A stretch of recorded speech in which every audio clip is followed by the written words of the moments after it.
Tengku Paluh adalah seorang ulama dan wali Allah yang tersohor di dalam sejarah negeri Terengganu. Ketika Terengganu berada di bawah pemerintahan Sultan Zainal Abidin III.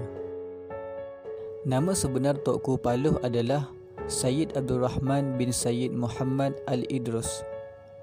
Beliau dilahirkan di Kampung Cabang 3, Kuala Terengganu pada tahun 1817 Masihi. Setelah lebih 10 tahun menuntut ilmu di Makkah, Tengku Paluh pulang ke tanah air dan menetap di Kampung Paluh, Kuala Terengganu, Terengganu Darul Iman. Kepulangan Tengku Paluh adalah sebagai seorang ulama yang banyak memberi kesan dan perubahan yang besar terhadap corak pemerintahan negeri Terengganu kerana keakrabannya dengan Raja Negeri Terengganu yang ke-12, iaitu Sultan Zainal Abidin Muazzam Shah ibni almarhum Sultan Ahmad Muazzam Shah II.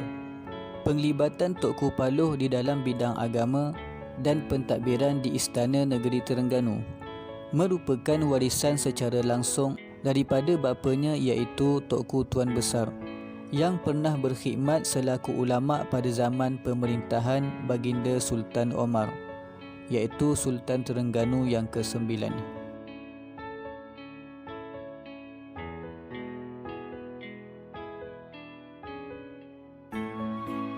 Mengenai rupa paras Tengku Paluh, menurut Abdul Ghani Said di dalam bukunya iaitu 7 Wali Melayu, cucu Tengku Paluh iaitu Sayyid Abdul Aziz mensifatkan bahawa Tengku Paluh adalah seorang yang berjanggut tetapi tidak berjambang, dan orangnya tidak tinggi tetapi badannya berisi.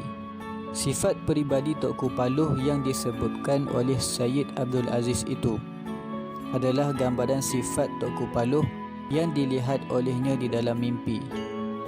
Kenyataan mengenai rupa paras Tengku Paluh yang disifatkan oleh Sayyid Abdul Aziz diakui oleh murid Tengku Paluh yang masih hidup yang ditemukan oleh penulis iaitu Abdul Ghani Said pada sekitar tahun 1989 Masihi.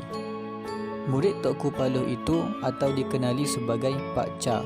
Beliau mengatakan Tengku Paluh adalah seorang yang rendah dan berbadan agak berisi tetapi tidak terlalu tinggi. Menurut Profesor Dr. Jelani Harun di dalam bukunya Zainal Abidin III, Biografi Sultan yang Adil dan Alim. Menurut catatan Hugh Clifford, Tengku Paluh adalah seorang ulama yang suka menanam pokok buah-buahan dan pokok bunga-bungaan di samping menjalankan tugasnya sebagai seorang ulama, iaitu mengajarkan ilmu agama kepada masyarakat setempat.